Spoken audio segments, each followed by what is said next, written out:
दोस्तों नमस्कार। दिल्ली आबकारी नीति को लेकर अरविंद केजरीवाल को जो निचली अदालत से राहत मिली थी और अब सीबीआई ने जिस मामले को दिल्ली हाईकोर्ट में चैलेंज किया है, उसके बाद दिल्ली के पूर्व मुख्यमंत्री और आम आदमी पार्टी के राष्ट्रीय संयोजक अरविंद केजरीवाल ने बीते सोमवार को दिल्ली हाईकोर्ट की जस्टिस सवर्ण शर्मा को चिट्ठी लिखकर कहा कि आबकारी मामले में सीबीआई की अपील याचिका पर उनके सामने वह खुद या उनके वकील पेश नहीं होंगे। केजरीवाल ने सोशल मीडिया एक्स पर एक वीडियो भी पोस्ट किया। इसमें उन्होंने कहा कि जस्टिस सवर्ण शर्मा जी से न्याय मिलने की मेरी उम्मीद टूट चुकी है। अपनी अंतरात्मा की आवाज सुनते हुए, गांधी जी के सिद्धांतों को मानते हुए और सत्याग्रह की भावना के साथ मैंने फैसला किया है कि मैं इस केस में उनके सामने पेश नहीं होऊंगा और कोई दलील भी नहीं रखूंगा। अरविंद केजरीवाल के ऐसे बयान के बाद अब ये सवाल उठ रहे हैं कि क्या यह अदालत की अवमानना तो नहीं है, क्या कंटेम्प्ट ऑफ कोर्ट तो नहीं है। ये मुद्दा क्या कंटेम्प्ट ऑफ कोर्ट बन सकता है, और अगर ऐसा हुआ तो फिर क्या होगा। अगर इसे कंटेम्प्ट ऑफ कोर्ट नहीं माना गया तो इससे अरविंद केजरीवाल को क्या हासिल होगा और इस तरह के मामलों में भारत की न्याय प्रक्रिया पर क्या असर पड़ सकता है। यह मामला इसलिए भी काफी अहम है क्योंकि इसमें एक हाईकोर्ट जज और एक पूर्व मुख्यमंत्री रह चुके एक पार्टी के राष्ट्रीय प्रमुख के बीच टकराव दिखाई देता है। केजरीवाल ने लिखा है, मैंने यह फैसला कठिन इसलिए लिया है क्योंकि मुझे साफ तौर पर लगा कि उनकी अदालत में चल रही कार्रवाई उन मूल सिद्धांतों को पूरी तरह पूरा नहीं करती कि न्याय सिर्फ होना ही नहीं चाहिए बल्कि होता हुआ दिखना भी चाहिए। अब आखिरकार क्या है अदालत की अवमानना। कानून के जानकार और पटना के चाणक्य नेशनल लॉ यूनिवर्सिटी के वाइस चांसलर फैजान मुस्तफा कहते हैं, अरविंद केजरीवाल ने जो कहा है वो या उनके वकील इस मामले में पेश नहीं होंगे तो इस मामले को अदालत की अवमानना या कंटेम्प्ट ऑफ कोर्ट के अधीन लाना मुश्किल लग रहा है। केजरीवाल ने जज के बदलने की जो दलीलें दी हैं, अगर कोई पेशेवर वकील होता तो शायद उनसे कुछ बेहतर दलील देता और उनकी बात मान भी ली जाती, लेकिन शायद केजरीवाल को खुद भी चर्चा में आना था। फिर उनकी अपील पर फैसले में जज ने जो टिप्पणी की उससे मामला और ज्यादा बिगड़ गया। फैजान मुस्तफा कहते हैं केजरीवाल के केस की सुनवाई के लिए कोई दूसरा जज आ सकता था और फिर भी राहत नहीं मिलती तो वह आगे सुप्रीम कोर्ट में अपील कर सकते थे, लेकिन न्याय प्रक्रिया में न्याय होना चाहिए नहीं बल्कि न्याय दिखना भी चाहिए। जिस तरीके से कुछ वीडियो ये आए हैं, अगर सवर्ण जी ने खुद को इस केस से हटा लिया होता तो उनकी निष्पक्षता पर यह सवाल नहीं उठता।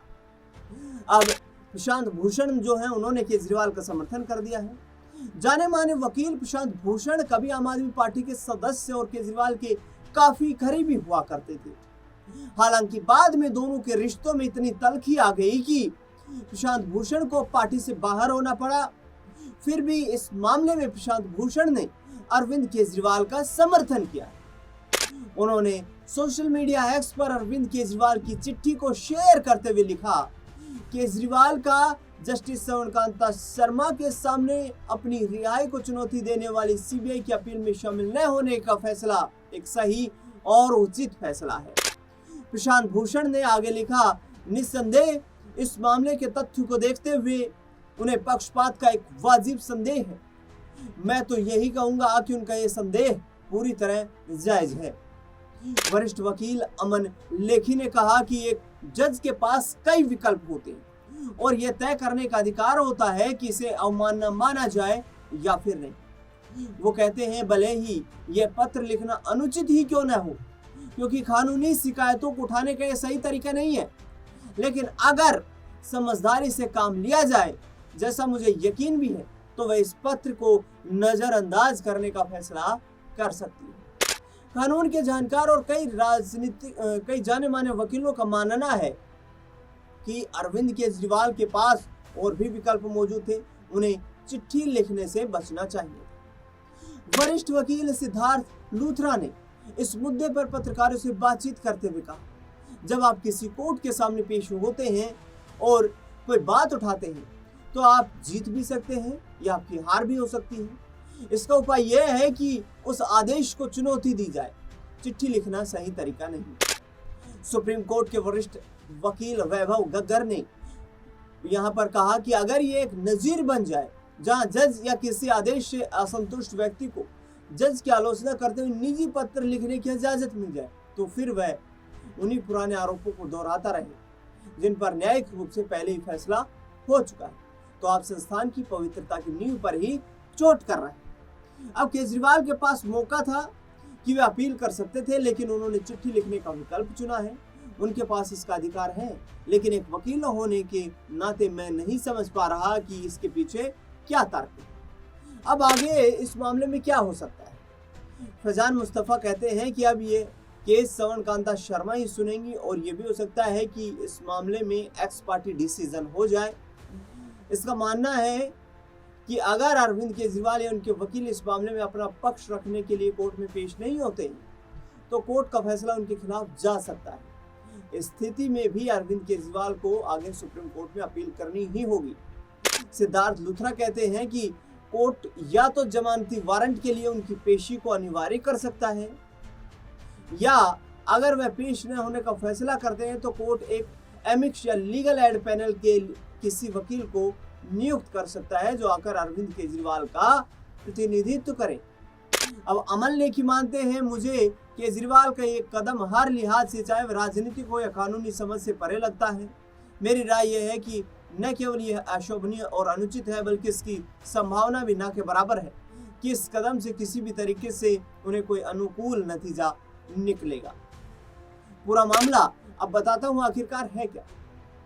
अरविंद केजरीवाल के मुख्यमंत्री रहते दिल्ली सरकार ने एक नई आबकारी नीति 2021-2022 नवंबर 2021 में लागू की, लेकिन 22 जुलाई 2022 को दिल्ली के तत्कालीन उपराज्यपाल विनय सक्सेना ने इस नई एक्साइज पॉलिसी की सीबीआई जांच कराने के आदेश दिए थे। इसी साल फरवरी में दिल्ली की राउज एवेन्यू कोर्ट ने शराब नीति से जुड़े कथित भ्रष्टाचार मामले में दिल्ली के पूर्व मुख्यमंत्री और आम आदमी पार्टी के संयोजक अरविंद केजरीवाल को सभी आरोपों से मुक्त कर दिया था। इसके साथ ही अदालत ने आम आदमी पार्टी के नेता और दिल्ली के पूर्व डिप्टी सीएम मनीष सिसोदिया को भी आरोपों से मुक्त कर दिया था। लाइव लो के मुताबिक अदालत ने फैसला सुनाते हुए सीबीआई की जांच में खामियों पर कड़ी टिप्पणी भी की। सीबीआई ने इस फैसले को दिल्ली हाई कोर्ट में चुनौती दी थी। अब ये मामला जस्टिस श्रवणकांता शर्मा की अदालत में गया है। अरविंद केजरीवाल ने शराब नीति मामले में सुनवाई कर रही दिल्ली हाई कोर्ट की जस्टिस श्रवणकांता शर्मा से खुद को केस से हटाने की अपील की थी, लेकिन इस याचिका को दिल्ली हाई कोर्ट ने खारिज कर दिया था। पिछले हफ्ते इस मामले में अहम सुनवाई हुई और केजरीवाल ने खुद ही अपना पक्ष कोर्ट के सामने रखा था। केजरीवाल ने अदालत से कहा कि अगर इस मामले की सुनवाई कर रही जस्टिस श्रवणकांता शर्मा खुद को इस केस से अलग कर लें, क्योंकि उन्हें इस अदालत से निष्पक्ष सुनवाई को लेकर आशंका है। अपने 1.5 घंटे की दलील में केजरीवाल ने यह भी आरोप लगाया कि जस्टिस शर्मा के आदेशों में एक पैटर्न दिखता है जिसमें ईडी और सीबीआई के हर तर्क को स्वीकार किया जाता है। केजरीवाल ने कहा, जस्टिस शर्मा राष्ट्रीय स्वयंसेवक संघ से जुड़े अखिल भारतीय अधिवक्ता परिषद के कार्यक्रम में 4 बार शामिल हो चुकी है, जो उनकी निष्पक्षता पर सवाल खड़े करता है। केजरीवाल ने यह भी आरोप लगाया कि जस्टिस श्रवणकांता के बच्चे केंद्र सरकार के सरकारी वकील हैं और उनसे निष्पक्षता की उम्मीद फिर कैसे की जा सकती है। तो यह तमाम घटनाक्रम घटित हुआ इस शराब नीति घोटाले का जो फैसला है, तो उसके बाद सीबीआई ने जिसे दिल्ली हाई कोर्ट में चैलेंज किया जिस लोअर कोर्ट के फैसले को, और उसके बाद अब लगातार चर्चा ये हो रही है कि आखिरकार अरविंद केजरीवाल यदि कोर्ट के सामने पेश नहीं होंगे तो आखिरकार सुनवाई में आगे आने वाले वक्त में क्या उनके अनुकूल कोई नतीजा आ पाएगा। आपको क्या लगता है कि अरविंद केजरीवाल को कोर्ट के समक्ष पेश होना चाहिए? क्या अरविंद केजरीवाल को इस केस में कोर्ट के समक्ष जाकर अपने वकील के माध्यम से अपनी दलीलें रखनी चाहिए या फिर इस सुनवाई से अपने आप को दूर रखना चाहिए? कमेंट बॉक्स में आप जरूर बताएं। इस खास रिपोर्ट में फिलहाल के लिए इतना ही। देश दुनिया से जुड़ी तमाम बड़ी खबरों के लिए लगातार आप बने रहें हमारे साथ। धन्यवाद।